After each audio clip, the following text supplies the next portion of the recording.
আমি পরিষ্কার এইটা কথাটা এই জন্য বলছি, আজকে সংবিধানের লাইন ধরে ধরে যদি আমাদেরকে এই কথা জানতে হতো তাহলে আমাদের নেতৃবৃন্দকে ফাঁসির মঞ্চে যেতে হতো না। আমার মতো ছোট মানুষের কাছে সে সময় ডিজিএফআর কাছে প্রস্তাব এসেছিল, আপনারা কি চান? মন্ত্রিত্ব চান, দেশ পরিচালনা চান, সবকিছু দেওয়া হবে, শুধু শেখ হাসিনার নীতিতে আপনারা আসেন।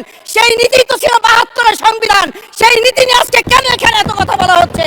আমরা পরিষ্কার জানি, আমরা যদি সেই ৭২-এর সংবিধানকে ভালোবাসি তাহলে এখানকার নেতৃবৃন্দ এবং মরহুমা বেগম খালেদা জিয়া নিজে বলেছিল আমরা সুযোগ পেলে এই সংবিধানকে আমরা ছুঁড়ে ফেলে দেব। সেই সংবিধানের প্রতি আজকে বর্তমান সরকারি দলের কেন এত প্রেম জাগ্রত হয়েছে এটা বাংলাদেশের মানুষের জানার অধিকার আছে। সরকার প্রতিষ্ঠিত হওয়ার পর শরীফ ওসমান হাদির ব্যাপারে তার বিচারে কতটুকু কার্যকারিতা নিয়ে এসেছে তা আমরা এখন পর্যন্ত জানতে পারিনি। আমার মনে হয় আমরা সংবিধান নিয়ে ঘাটাঘাটি করতে করতে যদি সংবিধানই আমাদের রক্ষা করতে পারত তাহলে সংবিধান আমাদেরকে বলে দিত যে আমাদের সেদিন বালু ট্রাক সরানোর ক্ষেত্রে সংবিধানের পৃষ্ঠা আমাদেরকে খুঁজতে হতো। সংবিধান যদি আমাদেরকে রক্ষা করতে পারত তাহলে ৭২-এর সংবিধানের আলোকে আজকে আমাদের এখানে থাকার কথা না। আমি শফিকুল ইসলাম মাসুদ, আমার এখন জেলখানায় থাকার কথা। সংবিধান যদি মানতে হতো তাহলে আমাদের মাননীয় প্রধানমন্ত্রী বাংলাদেশে থাকার কথা না, ওনার দেশের বাইরে থাকার কথা। সংবিধান মানতে হলে বর্তমান স্বরাষ্ট্রমন্ত্রী এখন দেশের বাইরে থাকার কথা ছিল।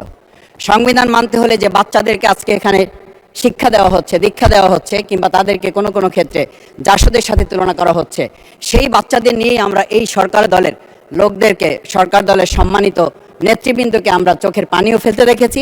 আবার কাউকে কাউকে কথা বলতেও শুনেছি যে এই সমস্ত বাচ্চাদের, আমরা তাদের শিক্ষার্থীদের আন্দোলনের সাথে আমাদের কোনো সম্পর্ক ছিল না।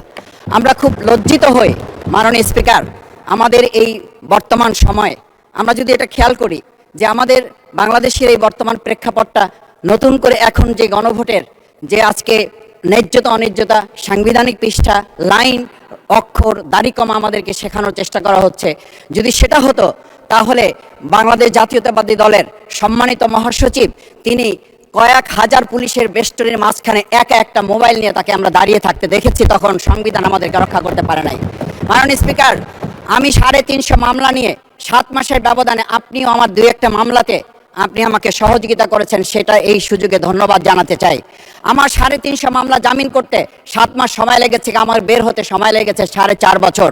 আমি সেই ৪.৫ বছরে ৩বার রিয়ারেস্ট হয়ে 2বার গুম হয়েছি। আমি তখন ডিজিএফআই, এনএসআই, ডিবিএসবির কাছে জানতে চেয়েছিলাম আমার সামনে দিয়ে বড় বড় নেতারা বের হয়ে যাচ্ছে, আমার অপরাধটা কি? তখন বলেছিল তারা হুমকি না, হুমকি হচ্ছেন আপনারা। আমাদেরকে যখন শেখ হাসিনার শেষ সরকার নিষিদ্ধ করেছিল তখন তারা 14 দল মিটিং করে বলেছিল এই জামাত শিবিরই হচ্ছে সবচেয়ে বড় সমস্যা, তাদেরকে নিষিদ্ধ করলে এই আন্দোলন থেমে যাবে। আজ একটা কথা পরিষ্কার বলতে চাই, এই গণবিপ্লব নিয়ে আমাদের মাথা ব্যথার মূল কারণ হচ্ছে এখানেই। শেখ হাসিনা আমাদেরকে যথার্থ টার্গেটটা করেছিল, সেই টার্গেটের মূল লক্ষ্য ছিলাম আমরা। আমাদেরকে বলা হয়েছিল একটা গুলি করলে একটা সরে বাকিগুলো লড়ে না, সেই লড়ে না লোকগুলো ছিলাম আমরা মাননীয় স্পিকার, যার কারণে আমাদেরকে তারা ভয় পায়। আমরা এখন বর্তমান সময় ভিডিও দেখতে পাই যে শেখ হাসিনা বাইরে থেকে বলেছিল আমরা এই দলকে ভোট দিতে বললাম, আর সেই দল আমাদের সাথে আবার বিশ্বাসঘাতকতা করেছে। আমরা সেই শেখ হাসিনার বক্তব্য শোনার পর আমরা কাউকে আজকে এখানে বলতে শুনে নাই শেখ হাসিনার ওই বক্তব্য সঠিক নয়। এই মানুষ প্রতারিত হয়েছে, বেইমানি করা হয়েছে। আবার যদি গণভোট, জুলাই সনদ নিয়ে এই জাতির সাথে প্রতারণা করা হয় তাহলে মূল্য দিতে হবে, শুধু নয় আবার আমাদেরকে 17 বছরের সেই জেল জুলুম, নিপীড়ন, গুম খুনের জায়গায় আমাদেরকে ফিরে যেতে হবে। আমি মনে করি পরিষ্কার বক্তব্য, গণভোটের প্রতি সমর্থন না জানিয়ে জুলাই সনদকে যদি আজকে ইগনোর করা হয় তাহলে আমাদেরকে কিন্তু আবার সেই গুম খুনের আয়নাঘরের দিকে আমাদেরকে ধাবিত করা হবে। আমি মনে করি গণভোটের বিরোধিতা করার অর্থ হচ্ছে আমরা আয়নাঘরকে সমর্থন করতে চাই। গণভোটের বিরোধিতা করা মানে হচ্ছে 70% মানুষকে আমরা অন্যায্যভাবে তাদেরকে আবার ধিক্কার জানাতে চাই।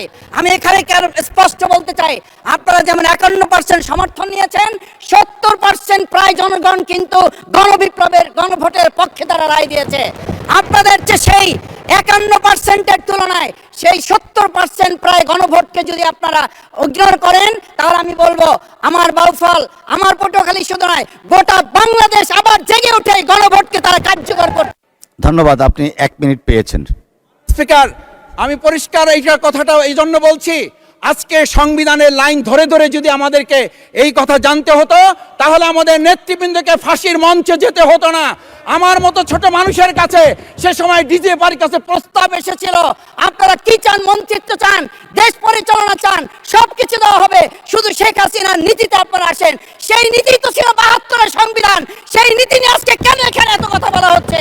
আমরা পরিষ্কার জানি, আমরা যদি সেই ৭২-এর সংবিধানকে ভালোবাসি তাহলে এখানকার নেতৃবৃন্দ এবং মরহুমা বেগম খালেদা জিয়া নিজে বলেছিল আমরা সুযোগ পেলে এই সংবিধানকে আমরা ছুঁড়ে ফেলে দেব। সেই সংবিধানের প্রতি আজকে বর্তমান সরকারি দলের কেন এত প্রেম জাগ্রত হয়েছে এটা বাংলাদেশের মানুষের জানার অধিকার আছে।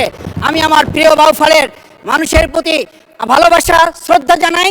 যেই বাউফলবাসী আমার দাবি আদায়ের জন্য, আমার এলাকার মানুষের অধিকার আদায়ের জন্য এখানে দিয়েছে, আমি সেই অধিকার। ধন্যবাদ মাননীয় সদস্য। এই পর্যায়ে আলোচনায় অংশগ্রহণ করবেন খুলনা ৪ আসন থেকে নির্বাচিত মাননীয় সংসদ সদস্য। প্রবাসীদের জন্য নির্মাণ হচ্ছে দেশের প্রথম স্মার্ট সিটি, যেখানে থাকছে স্কুল, মসজিদ, হাসপাতাল, সুইমিং পুল, হেলিপ্যাড, পাঠাগার, জিম, সুপারমার্কেট, শিশু পার্ক সহ সকল নাগরিক সুবিধা। মাত্র ৩০ লাখ টাকা বিনিয়োগে মিলছে আকর্ষণীয় ফ্ল্যাট। প্লাটিনাম ইনভেস্টরদের জন্য ঢাকা বিমানবন্দরে ভিআইপি প্রোটোকল সুবিধা। বিস্তারিত জানতে যোগাযোগ করুন স্ক্রিনে দেয়া হোয়াটসঅ্যাপ অথবা ইমো নাম্বারে।